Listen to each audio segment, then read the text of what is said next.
I'm Barnaby Hone, and I'm today chairing this seminar about corporate criminal liability.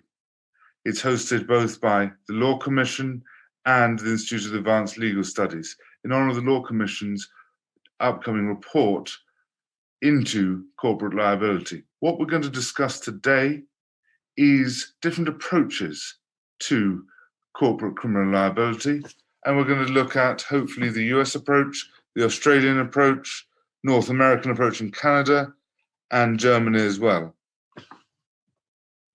and as well as Italy. So we've got a wide range of different approaches of how that could work in the UK, and also what probably won't work in the UK. But what we need is your help and your questions. There's a question and answer function. Please put your questions in there, type them in, and then I'll ask the different panel members. The format is going to be 30 minutes of discussion and then 30 minutes of question and answer. As a specialist in fraud myself, sit on the SFO panels and write for Millington and Southern Williams on POCA. I'm certainly looking forward to looking at different approaches and ideas for how the Law Commission might take up in their forthcoming work. But that's just from me at the moment. I'm going to hand over to Dr. Penny Lewis. Thanks very much, Barnaby. And on behalf of the Law Commission, thanks to you all for coming. And thanks to our panelists and our hosts, the Institute of Advanced Legal Studies. For those of you who haven't attended one of these events before, last year we were asked by 5 different government departments to provide a paper on options to reform the law of corporate criminal liability. And we intend to publish that paper at the end of this year. Our terms of reference for that project include the common law identification doctrine, the possibility of new corporate offenses of failing to prevent certain crimes, deferred prosecution agreements, and the relationship between the criminal law and the civil law in the context of corporate liability for the offenses committed by others. We also are required to consider the impact of potential law reform on corporations, for example, to avoid placing a disproportionate and costly compliance burden on law-abiding businesses. To this end, the project is a joint criminal law and commercial law project led by Professor Sarah Green, who is the Commercial and Common Law Commissioner, and myself, the Criminal Law Commissioner. We're holding this consultation this summer from June to August to ask practitioners, commentators, academics to provide ideas and evidence that we need in order to inform our options paper. To that end, as many of you I'm sure already know, we've published a discussion paper, and there should be a link appearing in the chat box now, but do not worry if you miss any of these links. You can find absolutely everything you need to know by simply putting into an internet search engine the words Law Commission, Corporate Criminal Liability. The discussion paper includes 13 broad questions, which are also found in our online consultation questionnaire on a website called Citizen Space, which you can click through to now and take a look at if you'd like. If you're interested in this area of law, or you hear something at today's event that takes your interest, please go to that website, enter some brief details, and tell us what you think we should consider when thinking about options to reform corporate criminal liability. This webinar is the 4th of 7 consultation events. Next week's event, to be held on Wednesday, the 7th of July, will focus on deferred prosecution agreements. Speakers will include a senior lawyer from the Serious Fraud Office and the Director of White Collar Crime at Clifford Chance. The remaining events will focus on civil law alternatives to corporate criminal liability, and then in the final event, we'll be trying to draw some overall conclusions. And we're very pleased that the Director of Public Prosecutions, Max Hill QC, has kindly agreed to speak at that concluding event. If you'd like to attend any of those upcoming events, please just register your interest at our website. And if you want to contact us directly to tell us what you think, your experiences, or what options we should suggest to the government, please do. You can tweet us at law_commission. Don't forget the underscore, or else you are tweeting the Pakistani Law Commission, or by email at ccl@lawcommission.gov.uk. We're delighted to have such a distinguished panel today with expertise in corporate criminal liability regimes across the globe.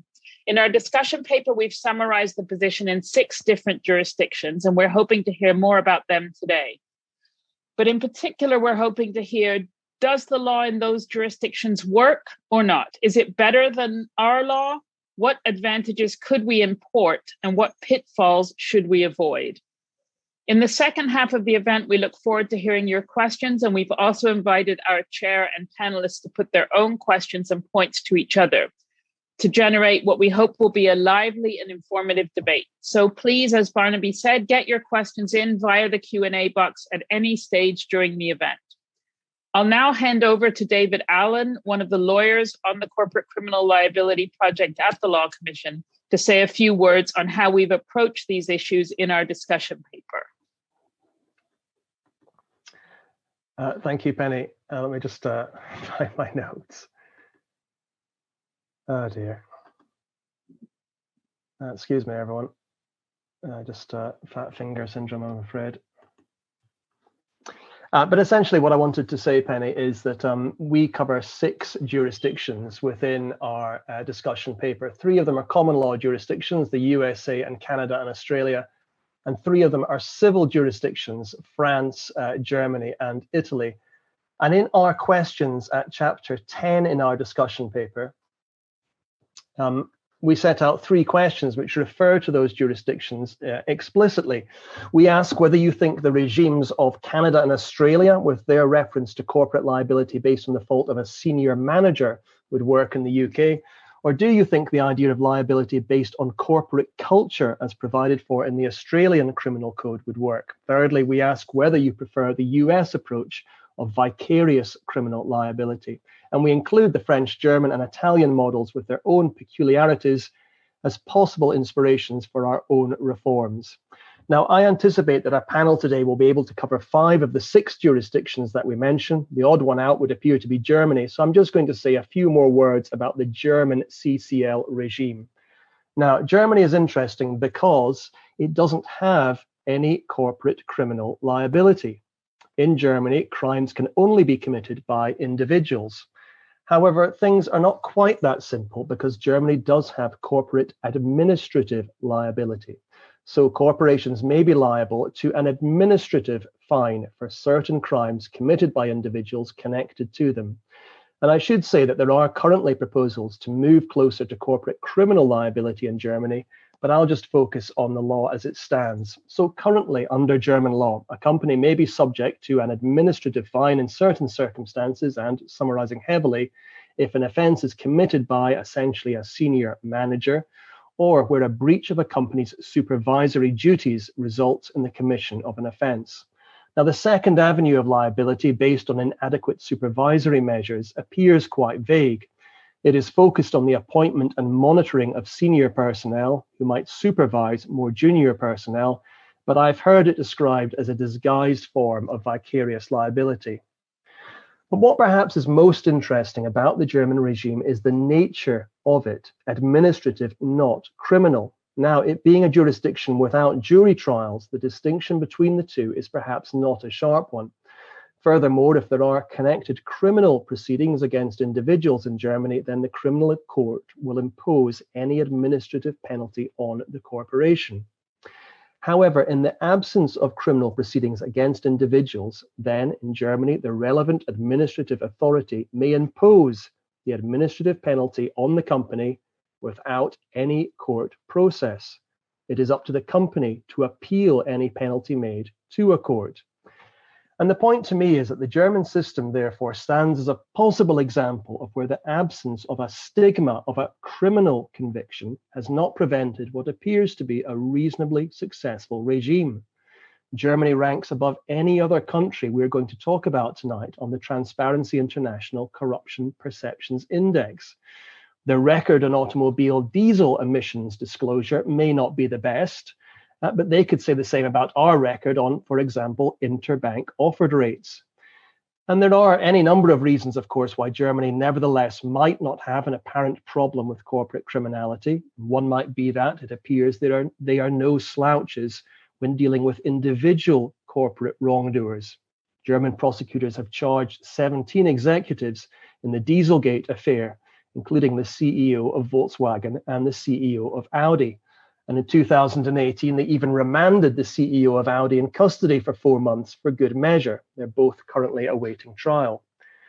But another point of interest to me regarding the treatment of corporate crime as an administrative matter in Germany is that it chimes with how we already treat certain crimes in the UK.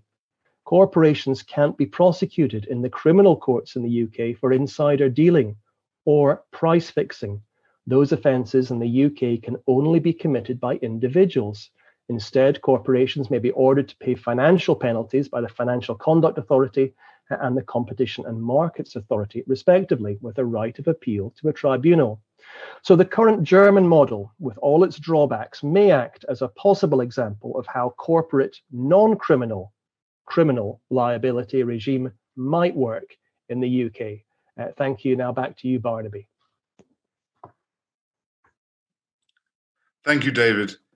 I also omitted to say it's Professor Penny Lewis rather than Doctor. I do apologise, Penny, for that.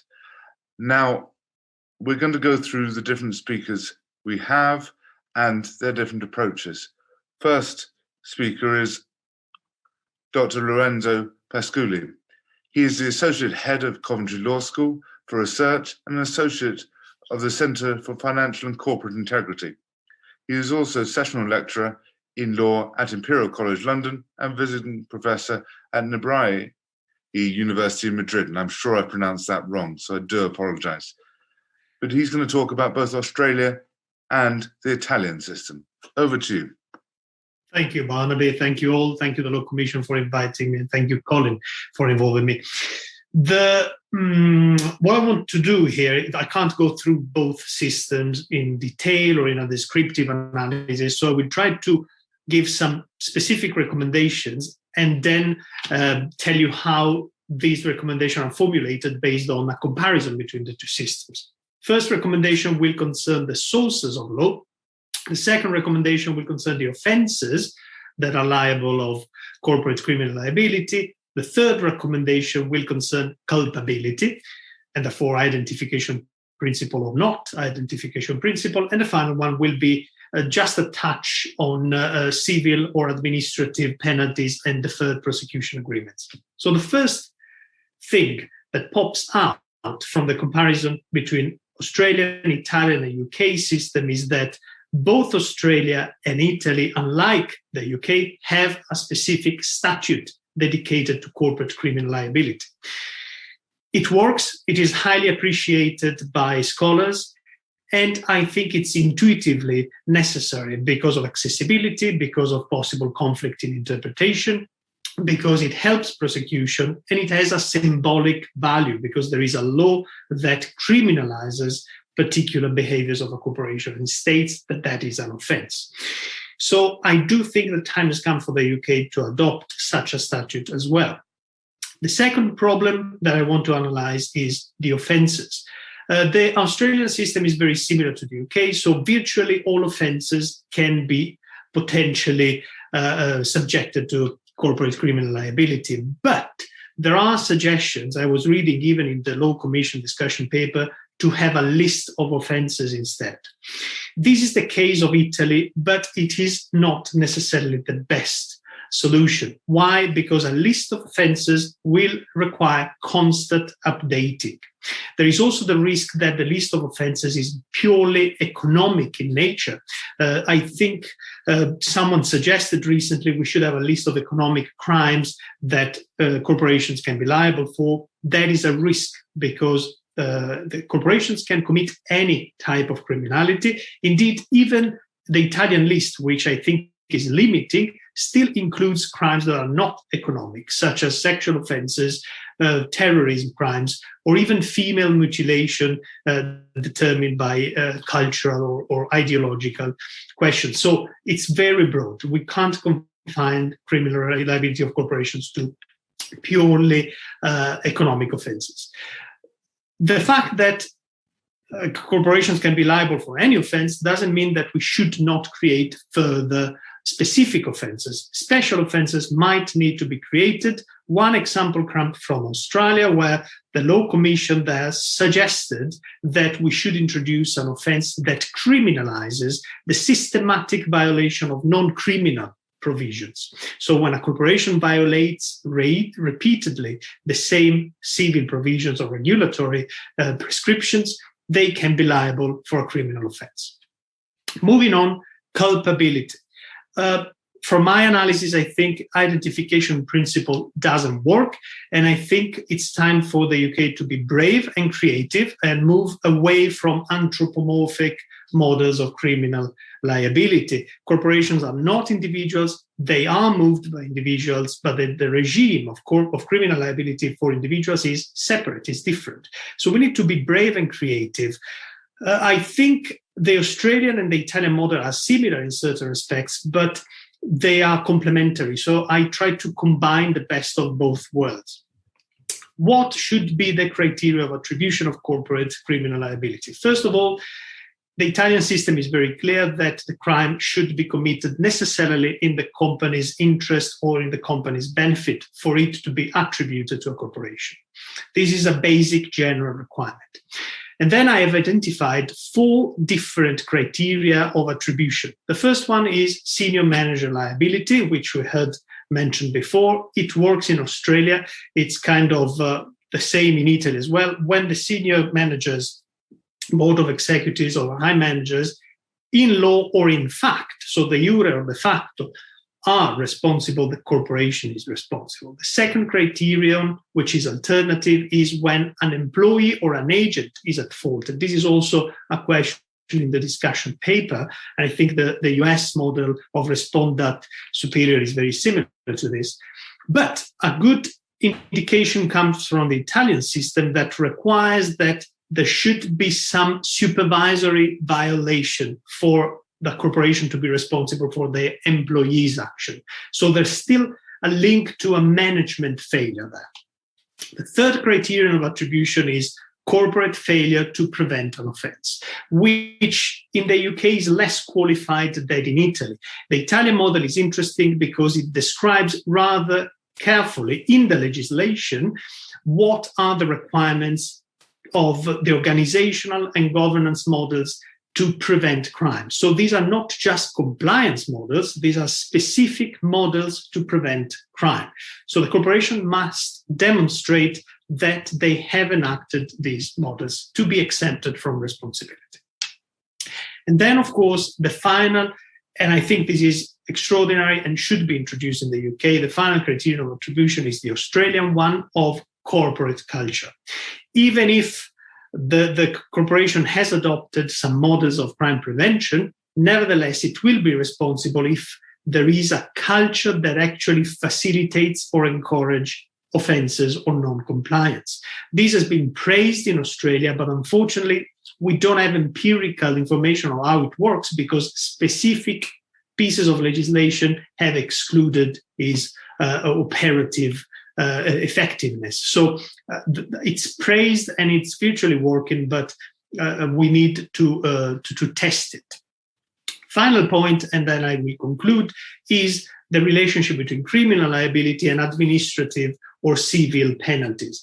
Now, first of all, I'm a bit skeptical about the idea of uniquely used civil or administrative or regulatory penalties simply because never more than now, we need a social condemnation of corporate crime, of corporate behaviors that are harmful socially and they can destroy lives. The Australian scandal of financial industry, of which I'm writing an article at the moment, has proved the massive harmfulness of behaviors that are technically civil violations, but in an aggregate form, they can cause massive social harms. So I don't think we should move to a civil or administrative system. I do think DPAs should be reformed. I might sound a bit strict here, but I think they should require some sort of admission of responsibility, or at least be somehow equivalent to a conviction. This is what happens in Italy. DPAs as such are just another form of plea bargain that applies to corporation. As such, they're fully embedded in a criminal trial, although they might, of course, end the criminal trial before it starts. And they don't require an admission of responsibility in Italy, but they are completely compared to a conviction. So if a company enters a DPA, they are as if they were convicted, although technically, morally, they don't have to take a stance on their responsibility. I think we should move to some model like that in the UK. So these are my recommendations and my consideration. Happy to take questions after the presentation. Thank you, everybody. Lorenzo, thank you very much for those very interesting points. Now, I'm just going to move to Professor Jennifer Quaid. But before I do that, please can I encourage more questions? We've had one already. We're going to have a series. I hope to have many more so that we can get onto those in about 10 minutes after we've had our next two speakers. Next, I'll move to Professor Jennifer Quaid. She is an Associate Professor and Vice Dean of Research in the Civil Law section of the Faculty of Law at the University of Ottawa. She is an internationally recognized legal scholar in the field of corporate criminal law and business accountability, and is one of the foremost experts in matters of organizational criminal liability, competition law, and anti-corruption law in Canada. A member of the bars of Quebec, Ontario, and New York, Professor Quaid practiced law for several years, first with the Federal Department of Justice, and then private practice for a leading New York firm before joining the university. She holds a PhD from Queen's University, Kingston, in Canada, so is ideally placed to help us with the aspects of the North American models, particularly from Canada. Over to you, Professor Quaid. Thank you, Barnaby. And thank you to the Law Commission and to Colin for the invitation. I'm speaking to you from Ottawa, Canada, which is on the ancestral territory of the Algonquin Nation. It's important to mention that, especially as today is July 1st, which is Canada Day here. I'm going to focus my remarks. I could probably talk for several hours, just like every other panelist here, but I think it's important to focus on a couple of things in relation to the questions that the UK is asking. I'm going to start with I'm going to sort of organize my remarks by order of process of the criminal procedure. The first is that Canada's regime is a general regime. So the changes the regime as it exists was put into legislation in 2004. Prior to that, it had been a case law developed approach called the identification doctrine, with which you're familiar. There were a lot of complaints about how that worked, and the sort of catalyzing moment that finally pushed parliamentarians to do something about it was the Westray mine disaster, where there was an underground mine in Nova Scotia that collapsed and killed 29 miners, and that really galvanized the reaction. There wasn't really an effective accountability after that, and so attention turned to changing the law. The ultimate changes that were made were not all of the things that were recommended. There was an inquiry after the disaster, but there are some of the elements there. So the first thing that I should talk about is the ambit of the law. It is integrated into the criminal code. It applies to essentially all offenses for which you could plausibly charge a corporation. And so there's no limitation, no list of offenses. And I think that that is a good feature because there's no debate about which offenses apply, contrary to the DPA, or what we call a remediation agreement regime, where we have a list of offenses, and that's already created some problems. It's a wide ambit also because it includes not just criminal code offenses, but also criminal offenses under other legislation like the Competition Act, the Income Tax Act, and the Corruption of Foreign Public Officials Act. In terms of regulatory offenses, it also applies to all federal regulations. But because we are a federation and there is a division of powers between the provinces and the federal government, provincial regulatory offenses are not strictly speaking, covered by these changes, although the courts are very uneven about when they refer to them or not. The other features about AMBIT that are important is that we apply this regime to all organizations, and that was an innovation compared to previously, where essentially the identification doctrine served for legal persons, whether they were private corporations or municipalities, which are also considered to be corporations. Now the concept is much larger and was designed to capture all forms of carrying on business, so it's not limited to form or structure, which I also think is a good thing. It also includes trade unions, which was essentially a political tit for tat on the part of business groups, to be perfectly frank. And then there is a generic definition of organization, which provides for 3 generic criteria in case there's something that doesn't fall within the designated entities. And that's quite interesting because it essentially pulls together what the research in organization theory would tell you about what is a fairly structured organization, and I think gets away from the idea that you target a random group of people on a street corner, which is a favorite thing of philosophers to talk about when they don't like group liability. Canada has an imputation model. As I'm sure as you are aware, it is split in 2. So the 22.1 of the Criminal Code deals with what we call penal negligence offenses, and these are offenses that do not require proof of subjective mens rea. So this is the standard of a marked departure from the standard of care. It is a burden on the Crown, so it is not a strict liability offense, but the standard is objective. So it's weighed against the reasonable person, or in this case, the reasonable organization. The second imputation model is in relation to subjective mens rea offenses. And in that case, there's actually 3 ways that you could prove it.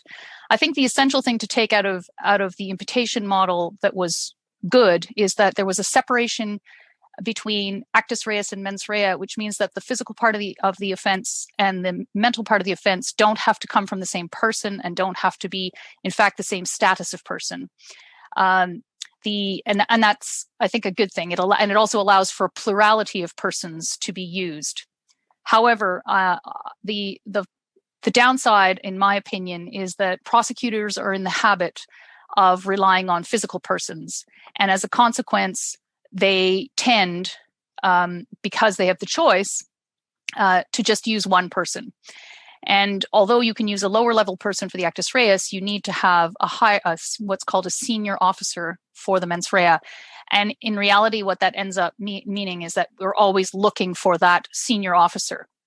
A word about senior officer, and I think this is, although the UK, and I hope perhaps they do contemplate, as Lorenzo mentioned, a corporate culture model, which I think has a lot more flexibility. One of the dangers about the senior officer definition, which was intended to enlarge the concept of directing will and mind, is that it has essentially pushed liability down, in the sense that the identified person who's used to convict the corporation is just lower down in the hierarchy. And it also tends, and this is the part I think you have to be really mindful of, it tends to narrow the inquiry as to what the wrongdoing was and what the extent of response that is required to address the problem is. If you individualize, which is invariably what happens in imputation model, if you individualize the conduct, you narrow it, you make it smaller, and then when you get to sentencing, the appropriate sanction has to be weighed as a function of what the offense was factually. So I think that's a real word of warning, and something that has definitely played out in the Canadian cases. Something that also is worth noting is that for our subjective mens rea offenses, and that includes cartel offenses and foreign corruption, the ways that you can prove it essentially depend on finding a senior officer who's engaged in the offense, or at least you can tie the mental element to, and that tends to be extremely difficult. I think that the most important thing that I want to say, and I wrote a long paper about this, and I'm happy to take questions on any of this. There's plenty more I could say on all of it, but what I think is really important, especially in the Canadian context, is that as much as these imputation rules were interesting in the definitions, the provisions that were most important out of this reform were the sentencing provisions. And these were specific criteria designed to guide the sentencing process in relation to organizations. We do not have a sentencing guidelines system like in the United States. Ours is very much tied to the judge having discretion to decide what is a proportionate sentence as a function of the gravity of the offense and the culpability or the moral culpability, if you will. And there were no factors that were specifically identified or associated with corporate or now organizational offenders. So there's a list of them. And there's also a very broad power to create compliance orders. And so this looked great on paper.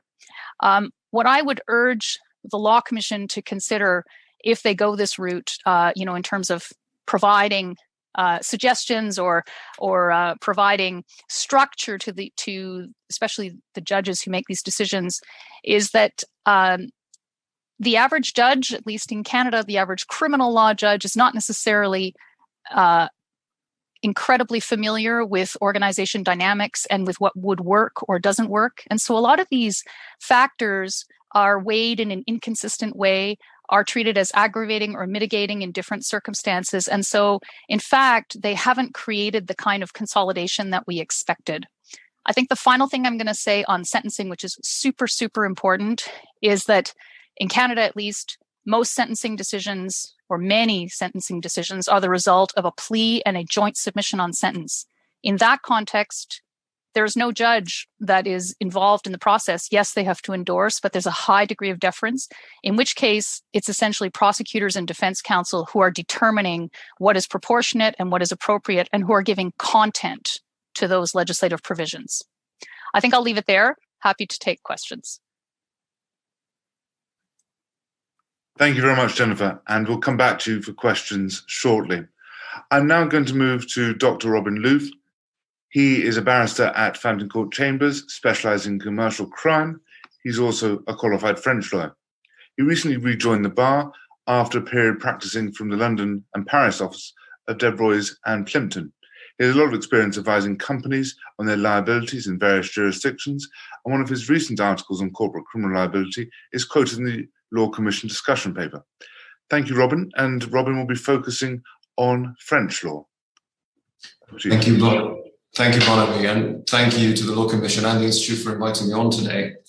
And when it comes to French law, as is noted in the discussion paper, the rules on corporate criminal liability are quite similar to the identification principle that we use in England. And so for me, what is interesting for purposes today is to look at differences and nuances and see whether the French way of approaching this makes their way or the French way of attributing corporate liability somewhat more palatable. In French law, the starting point is Article 121.2 of the Penal Code, which, like many of the regimes that we've heard discussed already, is a general provision which makes companies criminally liable for offences committed on their behalf by their organs or representatives.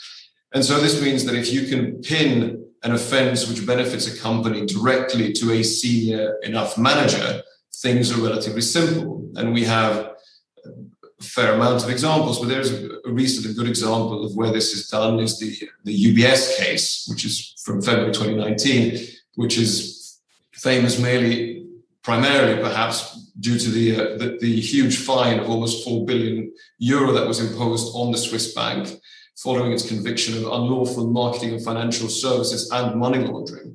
And this conviction was then based on the activities of senior managers within its private banking division. And many of those managers were convicted alongside the bank. I should say here that the appeal is pending before the Paris Court of Appeal. But as the global provision makes clear, French law expressly allows for attribution based on the acts of organs of a company, and this includes collegiate bodies. And here, I think it's interesting to look at the approach taken to the mental element, to mens rea. And just mention in passing that the article following that on corporate criminal liability in the Penal Code, so 121.3, enshrines the general principle that serious offences require intentional knowledge, as applicable. And this provision is by no means disapplied for companies. And in this regard, in particular as it concerns attribution through a collegiate body, the case law is not entirely clear. So I may start by making reference to a 2018 case in the French Supreme Court, where it approved the conviction for bribery of the French oil major Total in the context of the oil for food scandal. And the Supreme Court approved this conviction, or validated this conviction, by holding that the attribution made by the Paris Court of Appeal of the relevant decision to the executive committee of Total's board was sufficient, without having expressly designated any individual or individuals on the ExCom whose culpability was to be imputed to it. Now, in reality and on the facts, several members of Total's ExCom were singled out for blame in the narrative, the rather lengthy narrative of the Court of Appeal judgment. And one of these executives was before the court and convicted alongside the corporate entity.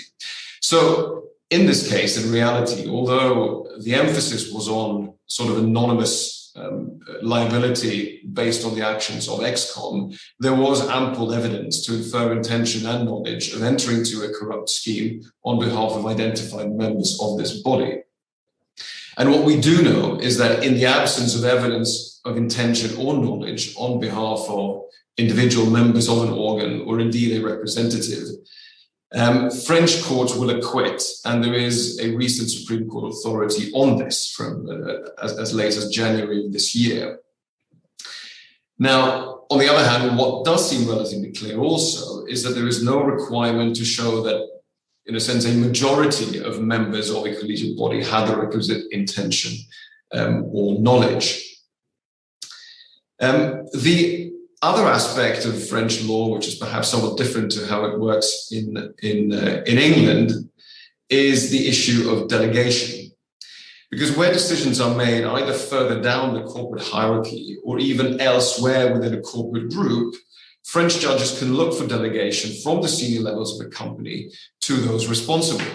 And in this context, and for the purposes of such an exercise, delegation is a relatively flexible concept, and it can be both legal and factual. And there is a good and very recent example of this happening, and it's a 16 June 2021, so in fact 2 weeks ago, a Supreme Court case concerning Alcatel. And here, the company's conviction for bribery of public officials in Costa Rica, these related to events in the early noughties, was based on the culpability of 3 individual representatives and 1 organ of the company. And to go into some detail, the representatives were first the head of the relevant region, and he was in fact an employee of a Spanish subsidiary of Alcatel. And the other 2 individuals were directors of the local Costa Rican subsidiary. Now, the organ used to attribute liability to Alcatel was its Central Risk Assessment Committee. And in the Alcatel case, the Supreme Court approved an approach which involved looking at Alcatel's organizational structure. And so that means its business lines as sales regions, so effectively the way the group organized its sales activities, rather than looking at its corporate structure. So not necessarily looking at which company or which subsidiary was responsible for what. And on this basis, it was found that there had been a factual delegation to the individuals in question from the parent company, as well as to the Risk Assessment Committee for approving the arrangement. Now, there's another aspect to this case which I think is interesting also in the context of the English discussion, because we know that under English law, strictly speaking, you can't aggregate. And so effectively, you can't take bits of knowledge held by different people and put it all together to amount to liability or mens rea, for instance, for the corporate entity. Now, in the Alcatel case, the 2 local managers, so the employees of the Costa Rican subsidiary, had been convicted abroad, one in the United States and one in Costa Rica. However, their boss, the area head, so the employee of the Spanish subsidiary, was a co-defendant in the French proceedings, and he was acquitted. Now, the Risk Assessment Committee, for its part, did comprise senior managers, but it's very unclear what any of them knew when they approved the project, other than, and this is effectively the only thing that is said in the judgment, there would have been a line item that said that the project involved payment to consultants. So it's quite clear, in fact, that not all individuals and organs relied upon in order to attribute liability to the culpable were individually culpable. But together, effectively, collectively, their responsibilities were deemed such that it was sufficient to engage the company's liability.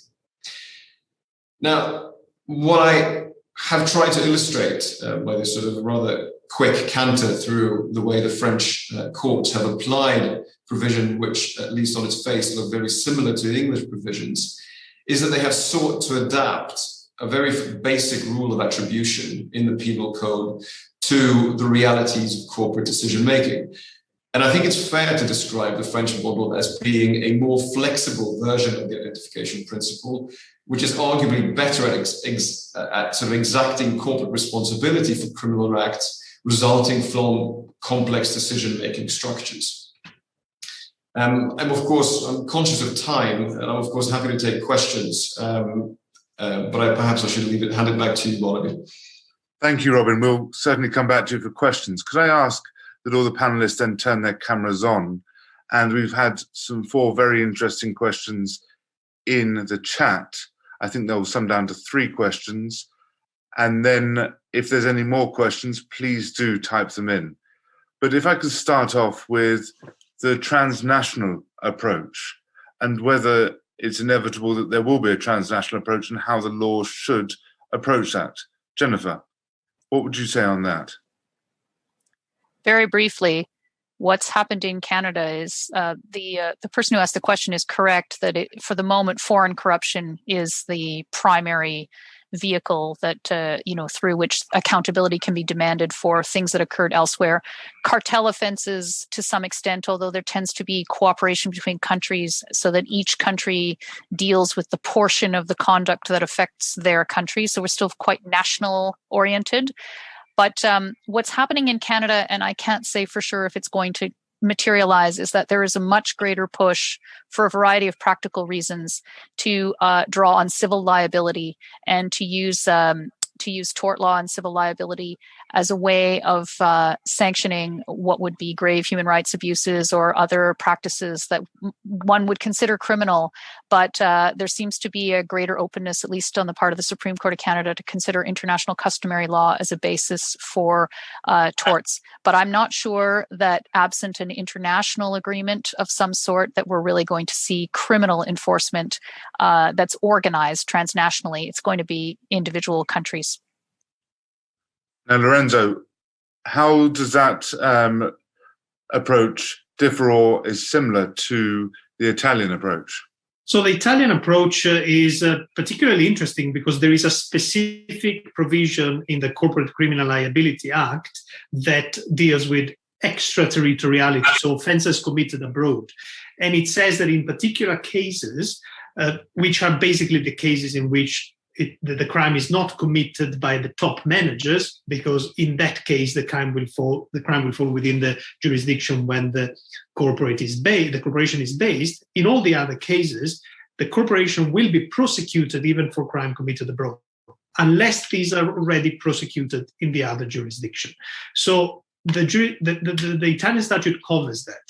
I'm not aware about too many judicial decisions on this because I assume these are rare occurrences. The second point about Italy is that amongst the offences, we do have also offences of organised crime in general, including sexual offences, racism, xenophobia, and so on and so forth. So I think human trafficking, to answer Sherazad's question, is completely covered by that.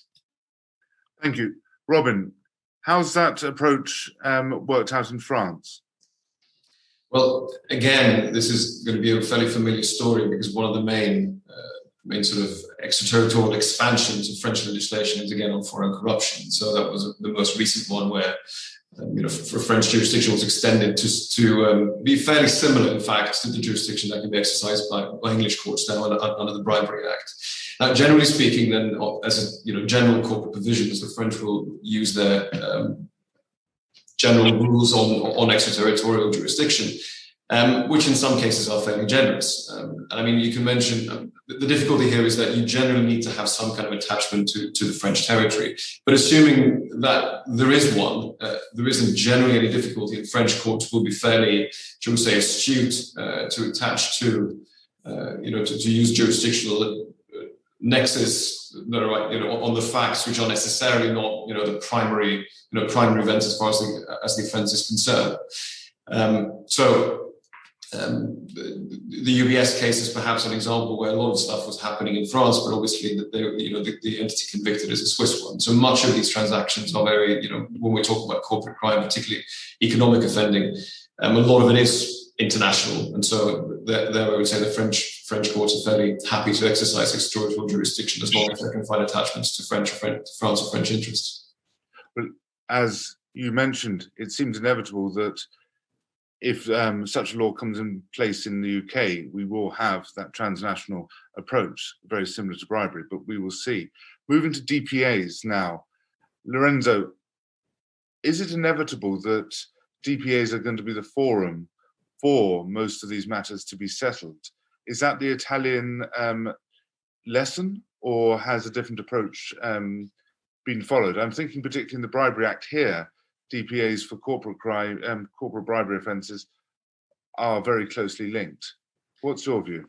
And I'll go to my view, very briefly, is that DPAs are not and should not be the inevitable way of addressing corporate criminal liability. I do know that they answer to specific practical needs, difficulty in investigations, difficulty in pinpointing the people who are really liable for the crime and so on and so forth. But this is not a good reason to give up better legal reform and settle with a much more convenient solution. This is not the way forward in Italy. Probably because the reflection on DPAs is not as urgent, because we do have this system very similar to Canada, to be honest, in which basically the sentence is the result of an agreement between the two parties, prosecution and defense. So there is not a great need for DPAs, but I do appreciate the way in which this is embedded in a criminal justice trial. So there is no way for the corporation to elude the social responsibility.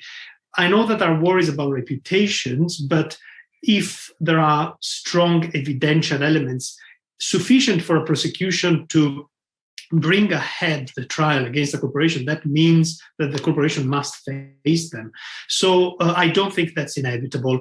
And I think there was another question about this, saying, how do you reconcile DPAs, a stricter regime of DPAs closer to criminal justice, with the need to incentivize corporations to accept DPAs? I don't think there is that need. I don't think that's a societal need to help corporations enter DPAs. I think there is, at the moment, an urgent need to responsibilize corporations. And I think this can be only done through proper structures of justice. The problem is to be solved not in the way that justice is administered, but rather in the amount of sentence. So the solution is perhaps to go through the criminal justice system, even a shortened one, can be a plea bargain or whatever, but working then on sentencing. I think both Robin and Jennifer mentioned that sentencing is paramount, even more than the modes of liability. Thank you very much for that. Robin, what's the French lessons learned from DPAs? Is there a similar regime?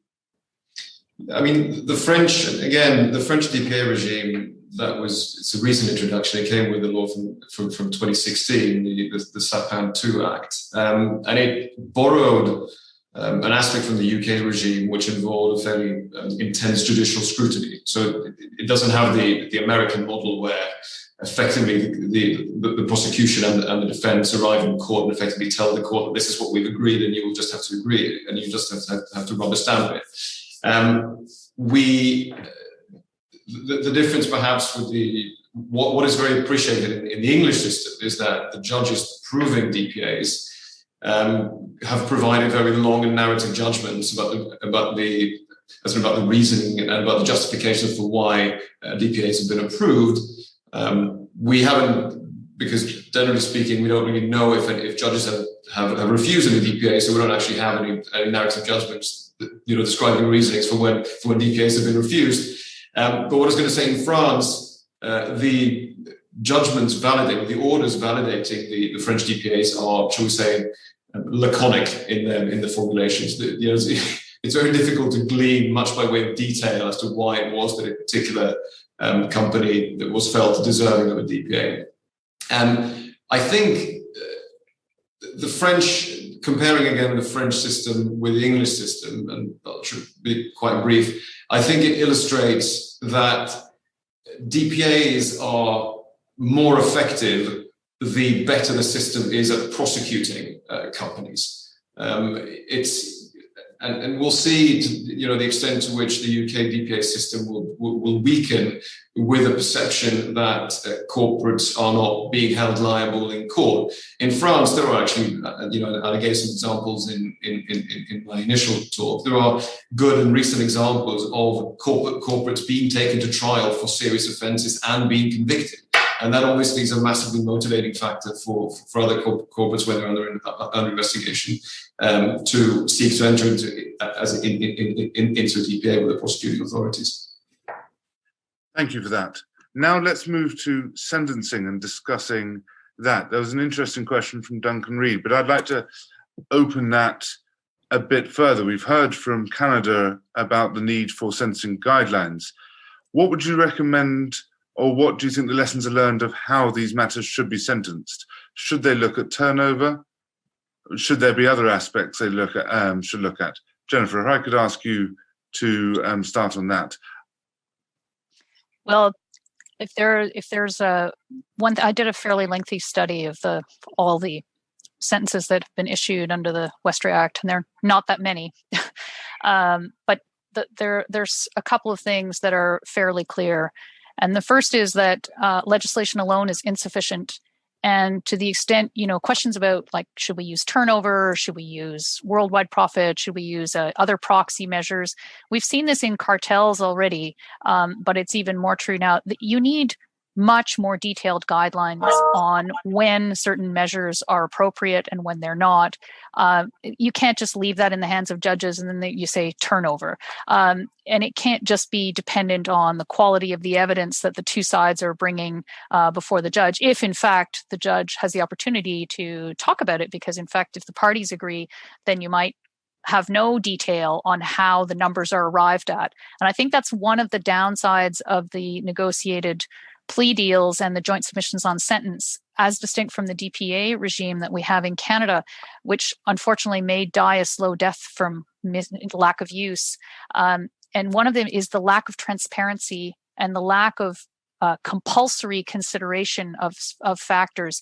And so I think in sentencing, it's very important to have pretty clear guidance and to establish some parameters within which these decisions can be made. I'll also flag it's more true in cases of penal negligence involving dangerous working conditions or those kinds of things. But the question of economic viability and to what extent that's relevant in a decision about whether or not a sentence is appropriate and whether the amount of the fine is correct, I think it bears mentioning, because oftentimes judges will be reluctant to impose a fine that puts a company into insolvency.